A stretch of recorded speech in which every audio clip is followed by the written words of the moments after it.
Clinical redesign is really important for a whole range of reasons. The most important in this context is really sustainability of the healthcare system.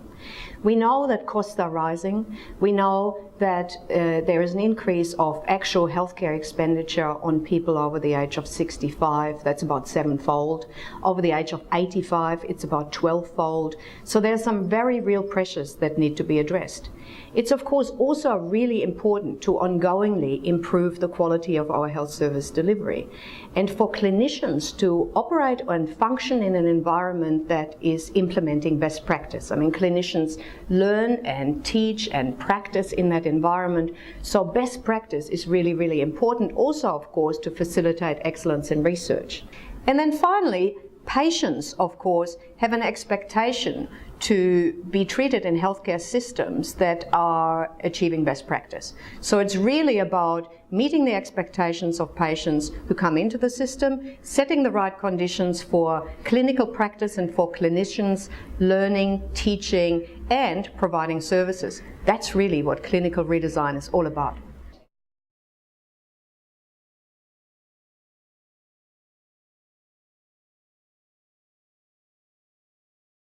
Well, healthcare settings are one of the most difficult settings in the world to actually drive change through, and there's now a lot of experience around this, and obviously Ernst & Young has a lot of experience around this. Our experience is that the first thing that you really, really need is strong, persistent leadership. You really need a commitment from leadership to drive change forward, and also to stick with that change message for a longer period of time. It doesn't happen overnight. The next point is it's absolutely essential to have clinician engagement and to understand that clinicians don't all hold the same point of view. In actual fact, they come to these issues often from very, very different perspectives. They might come at it from the perspective of their own specialization. They might come at it as a business owner. They might come at it as a patient advocate. Or indeed, they might approach clinical change from a whole range of other perspectives. So engaging all of those views and bringing them to the change is really, really important. And really, there is no clinical redesign without very effective clinician engagement. So having a compelling message that is in fact translated or communicated in ways that connects with different groups of clinicians or different stakeholders in the healthcare system is an absolutely essential part to driving clinical redesign and driving change in healthcare.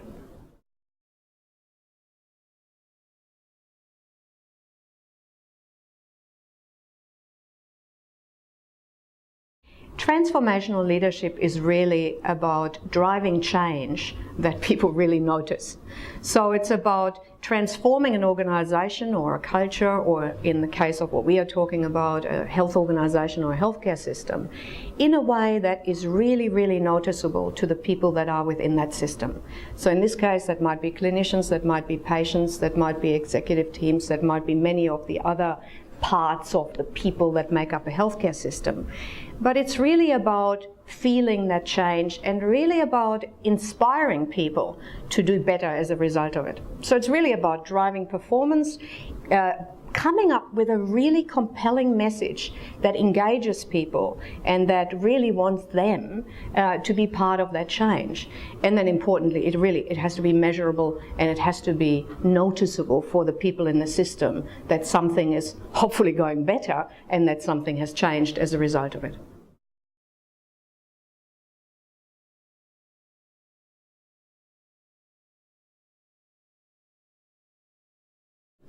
Well, the first point is you have to have a compelling vision.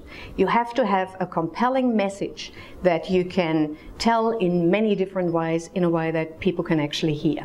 And as I said earlier, I mean, clinicians aren't all the same. In actual fact, there is huge diversity among clinical groups.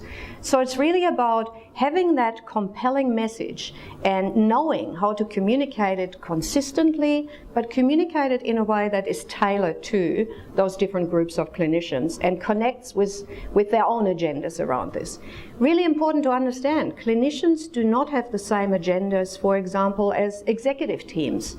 And so consequently, getting their viewpoints on a clinical change or clinical redesign is really important, even if those viewpoints are very diverse. It's really important to make sure people get a hearing. It's important that this diversity of views comes through and is ultimately used to find a better way forward.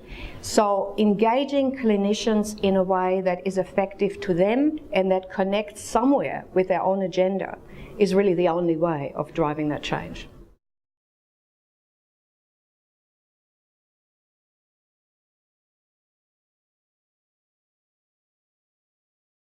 Well, everybody would like there to be a real recipe for this, but let me share with you some of the lessons that we've learned in Ernst & Young about how to drive change that sticks in healthcare. So the first one is clearly to have that leadership support and to really have that compelling vision and share that message in a consistent way throughout a change process. The next one clearly has to be serious clinician engagement. It has to be engaging clinicians in this process through a variety of ways and making sure that their voice is heard. But to be honest, equally important is to have a good benchmark or good baseline. You need to actually understand where you currently are in your clinical redesign journey, and you need to measure where you are going. So you need that data to actually tell you whether you are making progress or not. Finally, I would say one of our lessons really is that it's very, very important not to apply a change to a whole system immediately. You really want to go and try it on small change projects. You know, you want to see whether it can actually work before you go out there and, you know, change a whole system or apply it to a whole healthcare system. So small-scale change is probably the better thing in the first place before you have big-scale change. And then finally, you really have to stick with it. It won't happen overnight. We know that to achieve sustainable change in healthcare is something that can take a long period of time, and it really requires that persistence and that continuous focus in order to make it last or make it sustainable.